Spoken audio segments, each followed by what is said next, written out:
കാസർഗോഡ് നീലേശ്വരത്ത് ആകാശപാത നിർമ്മിക്കണമെന്ന ആവശ്യത്തിൽ അനുകൂല തീരുമാനവുമായി കേന്ദ്ര സർക്കാർ. മുനിസിപ്പാലിറ്റി അംഗങ്ങൾ ഉൾപ്പെടെ എല്ലാ രാഷ്ട്രീയ പാർട്ടികളും 2 മാസത്തിലേറെയായി സമരത്തിലാണ്. ഇന്നലെ കാസർഗോഡ് MP രാജ്മോഹൻ ഉണ്ണിത്താന്റെയും മുൻ MP പി കരുണാകരന്റെയും നേതൃത്വത്തിലുള്ള പ്രതിനിധി സംഘവുമായുള്ള ചർച്ചയിലാണ് ആവശ്യങ്ങൾ അംഗീകരിക്കാമെന്ന് കേന്ദ്രമന്ത്രി നിതിൻ ഗഡ്കരി ഉറപ്പു നൽകിയത്. ദേശീയപാത നവീകരണത്തിന്റെ ഭാഗമായി മാർക്കറ്റ് ജംഗ്ഷനിൽ നീലേശ്വരത്തെ 2ആയി വിഭജിക്കുന്ന തരത്തിലുള്ള നിർമ്മാണം ഉപേക്ഷിച്ച് ആകാശപാത നിർമ്മിക്കണമെന്നാണ് ജനകീയ സമരത്തിലെ പ്രധാന ആവശ്യം. 1958 നിർമ്മിച്ച അപകടാവസ്ഥയിലുള്ള നീലേശ്വരത്തെ പഴയ പാലം പൊളിച്ച് പുതിയ പാലം നിർമ്മിക്കുക തുടങ്ങി നിരവധി ആവശ്യങ്ങളാണ് സമരസമിതി മുന്നോട്ട് വയ്ക്കുന്നത്. ഇക്കാര്യങ്ങൾ ആവശ്യപ്പെട്ടാണ് കാസർഗോഡ് MP രാജ്മോഹൻ ഉണ്ണിത്താന്റെയും മുൻ MP പി കരുണാകരന്റെ നേതൃത്വത്തിൽ പ്രതിനിധി സംഘം കേന്ദ്രമന്ത്രി നിതിൻ ഗഡ്കരിയെ കണ്ടത്. പ്രശ്നങ്ങൾ വിശദമായി ചർച്ച ചെയ്തെന്നും 20 വർഷം പഴക്കമുള്ള പാലം പൊളിച്ചു നീക്കുമെന്നും മന്ത്രി ഉറപ്പ് നൽകിയതായി രാജ്മോഹൻ ഉണ്ണിത്താൻ MP പറഞ്ഞു. നിലവിൽ നടക്കുന്ന സമരം അവസാനിപ്പിക്കാൻ സമരസമിതിയോട് രാജ്മോഹൻ ഉണ്ണിത്താൻ MP അഭ്യർത്ഥിച്ചു.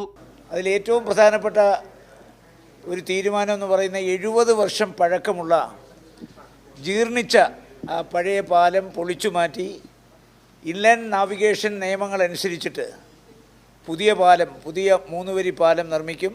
മാത്രമല്ല കരുവാച്ചേരിയിൽ ജനങ്ങളുടെ ഏറ്റവും വലിയ ആവശ്യമായിരുന്ന ഒരു ഫുട് ഓവർ ബ്രിഡ്ജ് വേണം എന്നുള്ളത് അത് മന്ത്രി അംഗീകരിച്ചിട്ടുണ്ട്. മുനിസിപ്പാലിറ്റി നേതൃത്വത്തിൽ കേരളത്തിൽ നടക്കുന്ന ആദ്യ സമരമായിരിക്കാമെന്നും ഉന്നയിച്ച ഭൂരിപക്ഷം ആവശ്യങ്ങളും ചർച്ചയിൽ അംഗീകരിച്ചെന്നും മുൻ MP പി കരുണാകരനും പ്രതികരിച്ചു. ചിലപ്പോൾ കേരളത്തിൽ തന്നെ ഇതൊരു പ്രത്യേകതയാണ്. കാരണം മുനിസിപ്പാലിറ്റിയാണ് ഈ സമരത്തിന് നേതൃത്വം നൽകുന്നത്. വളരെ വിശദമായിട്ടുള്ളൊരു ചർച്ച മന്ത്രിയുമായിട്ട് നമ്മൾ നടത്തി. ഇപ്പോഴും മാത്രമല്ല പല പ്രാവശ്യമായിട്ട് നടത്തിയതാണ്. അതിൻ്റെ ഭാഗമായിട്ട് അതിൽ പറഞ്ഞ മഹാഭൂരിപക്ഷം കാര്യങ്ങളും അംഗീകരിച്ചിട്ടുണ്ട്.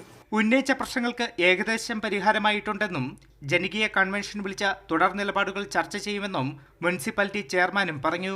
ഞങ്ങൾ നാട്ടിൽ തിരിച്ചെത്തിയ ഉടനെ തന്നെ മറ്റന്നാൾ സമരസമിതിയുടെ വിപുലമായ യോഗം വിളിച്ചു ചേർത്ത് ഈ കാര്യങ്ങൾ അവിടെ ചർച്ച ചെയ്ത് അവിടെ തീരുമാനമായതിനു ശേഷം ജനകീയ കൺവെൻഷൻ വിളിച്ച് മറ്റ് കാര്യങ്ങളിലേക്ക് കടക്കാം. നേരത്തെ നഗരസഭ ജനകീയ കർമ്മസമിതിയുടെ നിവേദനം പരിഗണിച്ച് സ്ഥലം സന്ദർശിച്ച കാസർഗോഡ് ജില്ലാ കളക്ടർ ആവശ്യങ്ങൾ പരിഗണിക്കണമെന്നാവശ്യപ്പെട്ട് അനുകൂല റിപ്പോർട്ട് സംസ്ഥാന സർക്കാരിന് കൈമാറിയിരുന്നു.